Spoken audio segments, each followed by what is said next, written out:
Hi guys, it's Sunny. Welcome back to my channel. If you are new to seeing me, my name is Sunny. I am a professional ballroom dancer. Yes, that's a real job. And I've posted reviews from an industry insider's perspective on the newest Bravo TV reality series, Dancing Queens.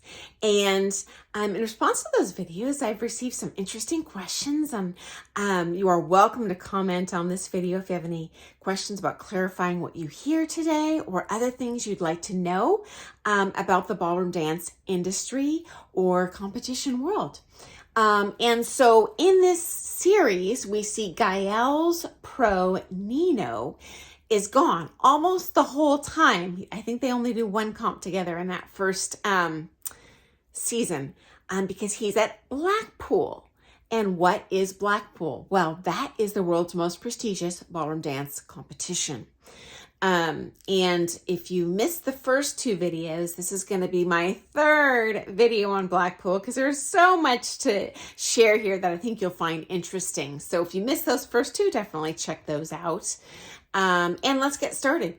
So in follow-up to the stuff I've previously shared in my other two Blackpool videos, behind the scenes, there's so much more interesting stuff going on than just the comp itself. When you show up to the comp, they have these kind of opening ceremonies, and this is kind of fun. You've got like 4 countries or so, I believe, that do like these fun dances / skits with their team. So kind of their top standard and Latin pros. And that skit might be a nod to the past. It could be kind of representative of their country. And those are super fun and entertaining to watch. And that's in the Empress Ballroom, the same floor where the comp is. There's also team matches, like similar to what you would see in American competitions, where the top pros in Latin and Standard from the top countries will have kind of a dance-off where it's just those pros competing against each other, and then they're ranked, the first country, the second country, the third country. Now, not all the countries participate because there's a good 60 countries represented there, and there's 3,000 competitors. So at that point, that dance-off would take days. So they pick like the top 4 from kind of the powerhouses of the ballroom dance world. So that would be the United States, usually England, Italy, perhaps China. These do vary a little bit over time, but those tend to be the powerhouses. Just a heads up, pro warning, there is theft at this competition.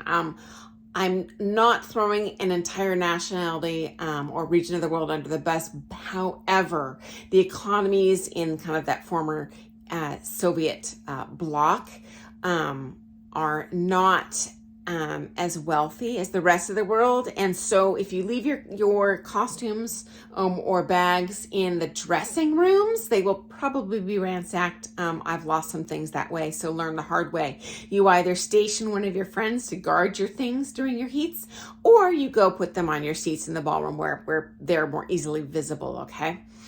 Again, I am not trying to put an entire country or region of the world and in a box, but that's just what I've seen, and I do want to warn you that can happen there. I've never seen that happen in American competition, though it probably does. I just haven't experienced it myself. This is interesting. There are old school recalls at this comp. So as I've shared in another video of how competitions work, between the rounds, elimination rounds, they will post the numbers of the couples that are called back to redance. So everyone dances that first round, then they recall half of them. Those redance, they're remarked. The top half of those dance again and are called back again for ultimately narrowing down to the final 48, the final 24, the final 12, the final 6 finally redance, and it's only those top 6 that are placed. There are rules to allow for up to 8 to dance in that final if there are ties, but I don't think I've ever once seen that happen at Blackpool. I have seen that in some of the larger American comps, so it does occasionally happen, so it's possible. Anyway, most of the competitions, even in my day, these recalls were posted kind of in a digital format on a big screen with your number printed on there. But Blackpool, at least in my day, it was old school. They had like a whiteboard and one of those dry erase markers, and they would write your numbers on there when you go to check if you made the recalls. So I think that's kind of funny that such a prestigious, well-known competition would be so old-fashioned. But that's kind of endearing too, as part of that experience of getting to feel what it's been like to dance there for the last 100 plus years, because that first comp was run in 1920.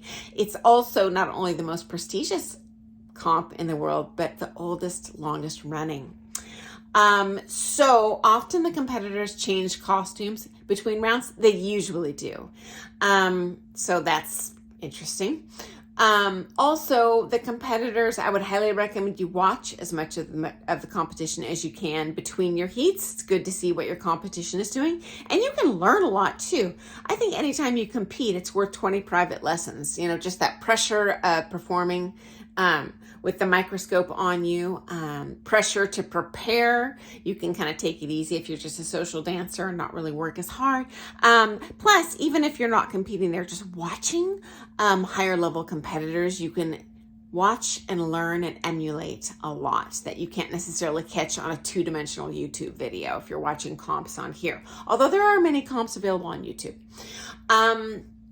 This is interesting. In Europe, I have not experienced this in the United States. When they do the recalls and they call you back onto the floor by number, because I have seen this at some competitions in England as well, where they don't post the marks.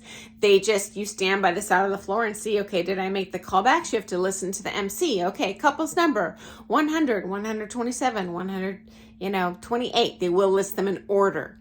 But I learned the hard way that unlike the United States, when they do these recalls in England, when they get to the multiple hundreds, they only say that first kind of hundreds once. So they'll say couple number 150, 175, 180, 201, 26, 28, and they mean 226. 228. The very first comp I did, I missed that I was even in the recall because I just did not understand what the heck the MC was saying. I was like, well, that's weird. They loop back to the lower numbers, but they don't. So just so you know, kind of learn from me, because I learned the hard way. That's how they do the recalls there if you're waiting for a verbal recall rather than seeing it in print like they would usually do.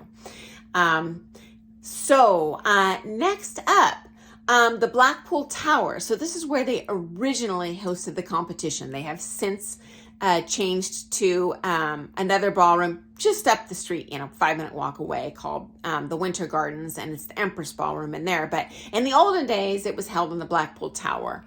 And that building's been open for, I have no idea, definitely over 100 years. And it does have a beautiful ballroom in there where the comp used to be held. But they also have, it's crazy, it's like an entertainment pavilion, and the tower is literally a tower, kind of reminds me of maybe the Eiffel Tower, where inside of it they have arcades, amusements. They might even have like a little wax museum, a circus, all sorts of stuff. And then the ballroom in the tower is the most gorgeous ballroom I have ever seen. Even prettier than the Winter Gardens by far. It is smaller, but although it's still huge. So this beautiful, ornate gold, Rococo style decor lining every single nook and cranny and wall. Beautiful plush red velvet seats. Artists up, kind of their busts up on the top edge around the ballroom at classical ones like Mozart, etc. It's absolutely stunning. And this is interesting too. They have a huge organ on the far end of the floor, where an organist will play music during the day, and they you just pay a small fee to go in there and practice and dance to this organ music. So that's kind of interesting. It is very difficult to get practice time in Europe, and especially England. So that's an inexpensive, accessible way to practice in Blackpool. Okay. In the Blackpool kind of town, which is just a coastal town on in northwest British coast, you usually will go up early, and there's a comp that used to be run, at least by Sammy Stopford, that's still in the Blackpool Tower. And most of the Blackpool competitors for the actual Blackpool comp will go early to that one as a good warm-up, and it's super fun to dance in that one because not only are you in that beautiful ballroom, you get kind of the old school Blackpool experience as well, because they did host Blackpool in the Blackpool Tower Ballroom for many, many, many years. Again, like I mentioned, you can also pay to dance there throughout the comp and just use it as practice time, albeit the organist will be playing, but it's all traditional, pretty much competition tempo dance music. Another comp that is in London prior to Blackpool that a lot of the Championship Level Pro and amateur competitors do is called the Crystal Palace, okay? And that's, I believe, west of London, if memory serves me correctly. And it's basically a big sports complex. It's kind of like dancing in a big gym like you would see in many competitions. So it's not that glamorous, but it is excellent warm-up practice to prepare for a Blackpool, just to be over there and have the floor crammed with couples. And kind of a good run-up for preparing for Blackpool. Many pros do that. And this comp does still run, okay? If you want to enter, go to crystalpalacecup.com, okay? If you want to look up more info or register for Blackpool, you can do that at, I believe it's blackpooldancefestival.com. Unlike the United States, they're not going to show grace, though, if you're late. In the United States, they tend to be profit-driven, and they'll take your entry up to the very last second, but not so with these major kind of world-level comps. You do need to enter on time, so make sure to do that. During the competition, oh my gosh, guys, I've already gone over the 10-minute mark. Okay, I'm going to have to post yet another Blackpool video because there's just so many interesting things I think you'll find that are unique there. Okay, so I will share that within the next couple of weeks, I promise. Again, this is Sunny. If you like today's channel, subscribe, please push that thumbs up button, and comment if you need clarification on anything I've shared today, or you have other questions that you'd like to hear from kind of an industry insider's perspective on what goes on in the world of ballroom dance. So thanks for joining me. I'll see you next week. Bye, guys.